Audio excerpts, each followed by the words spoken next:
हर इंसान के अंदर अच्छी और बुरी दोनों तरह की आदतें होती हैं। हर कोई अच्छी आदतों को अपनाना चाहता है और बुरी आदतों से छुटकारा पाना चाहता है, लेकिन ऐसा हर समय संभव नहीं हो पाता, क्योंकि आदतों को छोड़ना आसान काम नहीं होता। अगर आप अपनी बुरी आदतों से परेशान हैं, तो आज की वीडियो आपके लिए बहुत हेल्पफुल होने वाली है। आज हम बात करने वाले हैं the power of habit book के बारे में, जिसे लिखा है चार्ल्स डुंग ने। इस किताब में हम जानेंगे कि हमारी आदतें कैसे बनती हैं। साथ में जानेंगे कि कैसे हम अपनी बुरी आदतों से छुटकारा पाकर मनचाही आदतों को अपना सकते हैं। इस बुक समरी को सुनने के बाद आप यह समझ पाएंगे कि आप जो कुछ भी करते हैं वह क्यों करते हैं और इसे आप कैसे बदल सकते हैं। अपनी इन आदतों को बारीकी से समझने और अपनी आदतों को अपनाने के लिए वीडियो के साथ अंत तक बने रहे। साथ उनको जरूर शेयर जिनको इस वीडियो की जरूर है। क्या पता आपका शेयर उनकी पूरी लाइफ चेंज कर दे। चलिए बात करते हैं the power of habit book के बारे में, जिसे 3 भागों में बांटा गया है। पहले भाग में हम जानेंगे कि लोगों के जीवन में व्यक्तिगत आदत कैसे उभरती है और उन आदतों को बदलकर नई आदतें कैसे विकसित की जा सकती हैं। दूसरे भाग में हम सफल कंपनियों और संगठनों की आदतों के बारे में जानेंगे और तीसरे भाग में समाज की आदतों पर प्रकाश डाला गया है। इस पुस्तक में हर अध्याय इसी विषय के इर्द गिर्द घूमता है कि अगर हम यह जान ले कि आदतें कैसे काम करती हैं, तो हम अपनी आदतों को बदल सकते हैं। हमारा दिमाग शुरुआत से ही तरह तरह की आदतें बनाना शुरू कर देता है। आखिर आदतें बनती कैसे हैं? हमारी आदतों का निर्माण हमारे दिमाग के एक हिस्से बेसल गैलिया में होता है। वैज्ञानिकों के अनुसार हमारा दिमाग किसी भी कार्य को करने के लिए सबसे कम मेहनत वाला तरीका ढूंढ रहा होता है और इसी से आदतों का निर्माण होता है। दिमाग हमारे शरीर की हर क्रिया प्रक्रिया को आदत बना सकता है, क्योंकि इससे दिमाग के बाकी हिस्सों को आराम मिलता है और कम मेहनत करने की यह प्रवृत्ति ही हमारे आदतों का निर्माण करती है। किसी भी आदत के बनने में 3 चरण होते हैं। पहला चरण है इशारा, यानी कोई भी ऐसी चीज जो आपको किसी काम को करने के लिए प्रेरित करती है। जैसे एक सिगरेट पीने वाला व्यक्ति जब किसी और को सिगरेट पीते हुए देखता है तो उसे सिगरेट पीने का एक इशारा मिलता है। इशारा ऐसी चीज होती है जो हमारी आदत को शुरू कर देती है। यह किसी भी फॉर्म में हो सकती है, जैसे विजुअल या फिर कोई आवाज या कोई सुगंध। दूसरा चरण है क्रिया। इशारा मिलने के बाद हमारी आदत का दूसरा चरण शुरू होता है, जिसमें हम उस एक्टिविटी को करते हैं। इशारा केवल एक सिग्नल की तरह होता है जो हमें उस काम को करने के लिए प्रेरित करता है। जैसे उदाहरण में हमने सिगरेट पीने का इशारा मिलने की बात की। जब एक बार आपको सिगरेट का इशारा मिल गया, तब आप अपनी जेब से सिगरेट निकालकर उसे जलाते हैं और उसको पीने लगते हैं। तीसरा चरण है इनाम। जब आप अपने आदत के अनुसार उस क्रिया को कर देते हैं, तो फिर तीसरा चरण, जिसमें कि उस क्रिया को करने का इनाम छुपा होता है। इनाम हर आदत के अनुसार अलग अलग होता है। सिगरेट के उदाहरण में इनाम होता है निकोटिन, जिसकी उम्मीद इशारा मिलने पर दिमाग को होने लगती है, और जब उसे निकोटिन नहीं मिल पाता तो उसकी निकोटिन पाने की इच्छा और भी ज्यादा गहरी होती जाती है, और वह इच्छा इतनी बढ़ जाती है कि इंसान का हाथ खुद ही सिगरेट की ओर चला जाता है। सिर्फ एक इशारा मिलने पर फिर उस इशारे के अनुरूप क्रिया करना और लास्ट में उस इनाम को पाना जिसकी इच्छा दिमाग में जागृत हुई थी। मार्केटिंग कंपनियां भी आदतों के इस पैटर्न को पढ़कर अपने प्रोडक्ट की मार्केटिंग में इसका यूज करती हैं। जैसे शैम्पू, टूथपेस्ट या डिटर्जेंट में झाग की कोई जरूरत नहीं होती।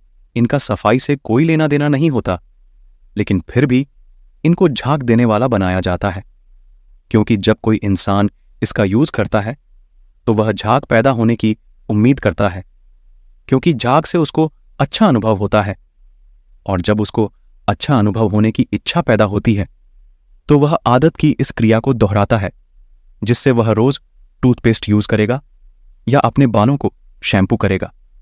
इस क्रिया में बने झाग उसको सफाई का एहसास कराते हैं। इसलिए इसको अगर सरल तरीके से समझे तो हमारी आदतें हमारी इच्छा से बनती हैं, जब आप इच्छा पैदा करने की तकनीक को समझ जाएंगे तो नई आदतों को विकसित करना आसान हो जाएगा। पेप्सोडेंट टूथपेस्ट का नाम तो आपने सुना ही होगा। इसकी सफलता के पीछे क्लाउड हॉकिंस का हाथ था। उन्होंने पाया कि जो लोग पेप्सोडेंट का इस्तेमाल करते थे उन्हें ब्रश करने के बाद मुंह में एक सिरण का एहसास होता था और उसी सिरण के एहसास से उनमें ब्रश करने की इच्छा पैदा होती थी। उन्होंने इसी का इस्तेमाल अपने विज्ञापन में किया और इससे पेप्सोडेंट की सेल कई गुना बढ़ गई। अब हम जानेंगे कि बुरी आदतें कैसे छोड़ी जा सकती हैं और अच्छी आदतें कैसे शुरू कर सकते हैं। इसके लिए एक गोल्डन रूल याद रखिए। बुरी आदतों को जड़ से नहीं मिटाया जा सकता है, उन्हें सिर्फ परिवर्तित किया जा सकता है।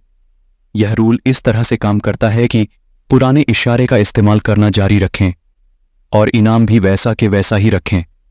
सिर्फ होने वाली क्रिया को हमें बदलना है। उदाहरण के तौर पर सिगरेट पीने वाला आदमी जब इशारा मिलने पर सिगरेट पीता है तो उसे निकोटिन का इनाम मिलता है।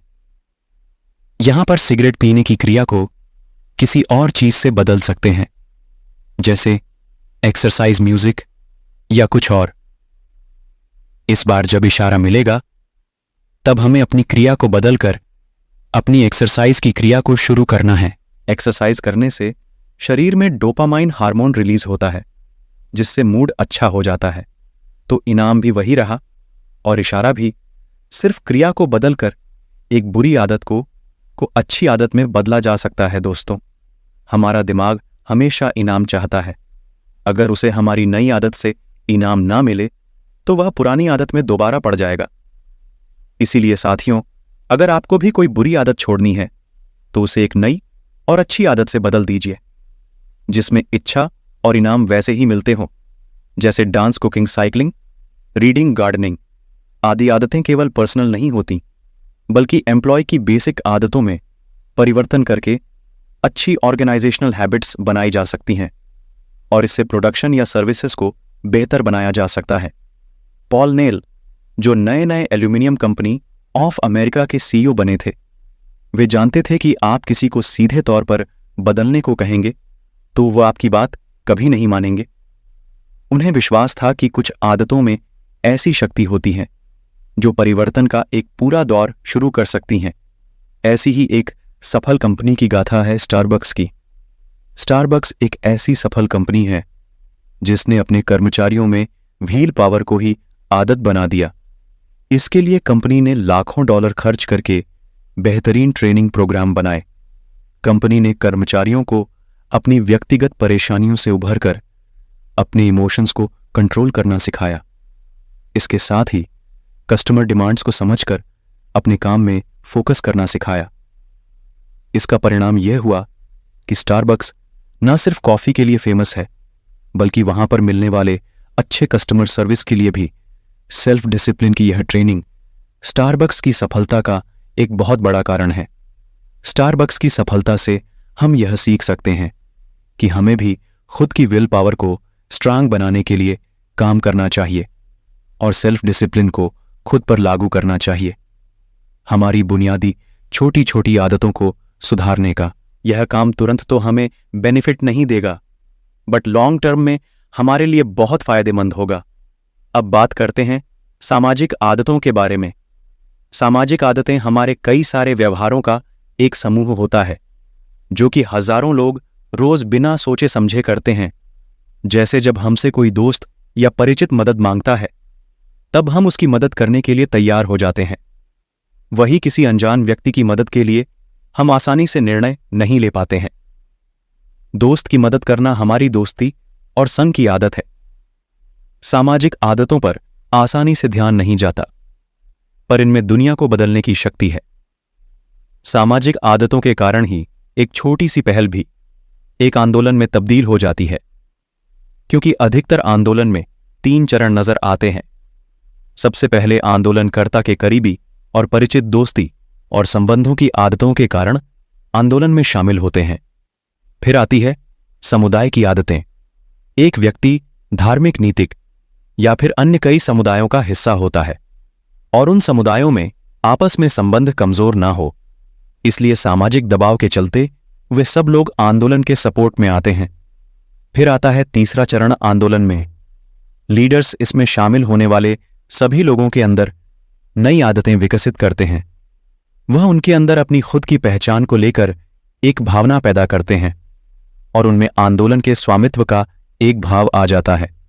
जब आंदोलन के 3 चरण पूरे हो जाते हैं तो वह इतना सशक्त बन जाता है कि वह दुनिया में महत्वपूर्ण बदलाव लाने के लिए तैयार होता है। इस तरह की हमारी सामाजिक आदतें, जिन पर रोजमर्रा के कामों के चलते हमारा ध्यान नहीं जाता, लेकिन यह अपनी जगह पर होती हैं और जरूरत पड़ने पर हमेशा काम करती हैं। कुछ लोगों का मानना है कि इंसान का अच्छा या बुरा होना प्राकृतिक होता है, जबकि कुछ लोग मानते हैं कि उनके पीछे आदतें जिम्मेदार होती हैं। हमारी सारी आदतें भूतकाल में हमारे द्वारा किए गए हमारे चयन से बनती हैं।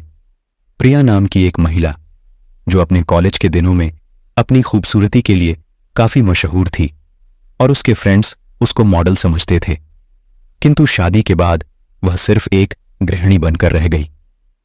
अपने पति के ऑफिस जाने और बच्चों के स्कूल जाने के बाद वह अकेला फील करती थी। वह अपने इस अकेलेपन को दूर करने के लिए एक कैसीनो जाने लगी और जुआ खेलने लगी। धीरे धीरे उसकी लत इतनी ज्यादा बढ़ गई कि उसने अपने घर को कंगाल बना दिया।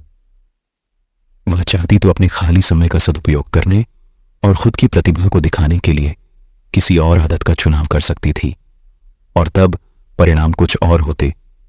अरस्तु का कहना है कि हम बिना सोच विचार किए जो कुछ भी करते हैं वही हमारी असलियत होती है, और हमारी असलियत हमारे द्वारा अपनाई जाने वाली आदतों से बनती है। भले ही हमारी पुरानी आदतों ने हमारे मस्ती में कितनी भी गहरी जड़ें क्यों नहीं जमा ली हो, इसके बावजूद वह आदत हमारी नियति नहीं है।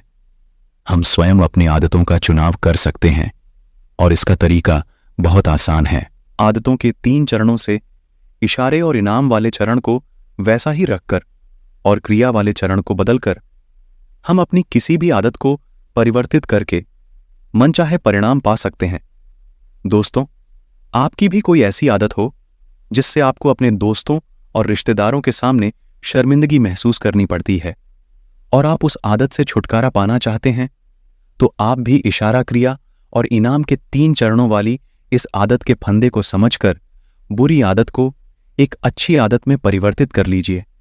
और यकीन मानिए, जब आप अच्छी आदत को अपनाना ही अपनी आदत बना लेंगे तो सफलता भी आपकी एक आदत बन जाएगी।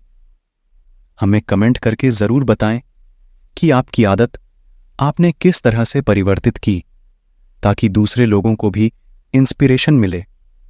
आपके कमेंट का हमें इंतजार है। खुद को ग्रो करें, ग्रो योरसेल्फ के साथ।